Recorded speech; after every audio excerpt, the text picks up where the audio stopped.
ఎవ్వడూ కూడా అహంకారపడొద్దు సుమా. అహంకారం అనేక రకాలుగా వస్తుంది. నాకు డబ్బు ఉంది అని కొంతమందికి అహంకారం, నాకు విద్య ఉంది అని కొంతమంది అహంకారం, నాకు అధికారం ఉంది అని కొంతమందికి అహంకారం, నాకు శక్తి ఉంది అని కొంతమందికి అహంకారం.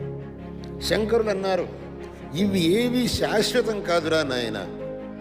డబ్బును చూసుకొని, అధికారం చూసుకొని, బలం చూసుకొని, నీ పాండిత్యం చూసుకొని నువ్వు అహంకారపడుతున్నావు. ఇవి ఏవి శాశ్వతములు కావు.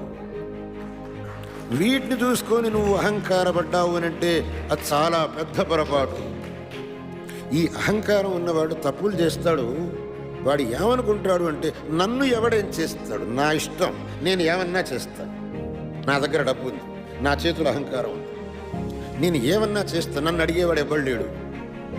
కానీ వాళ్ళందరికీ ఒక విషయం మటుకు మనం చెప్పాలి, నిన్ను ఇక్కడ అడిగేవాళ్ళు ఎవ్వడు లేకపోవచ్చు, నువ్వు శరీరం విడిచిపోయిన తర్వాత అడిగేవాడు ఒకడున్నాడు, వాడికి నువ్వు జవాబు చెప్పాలి.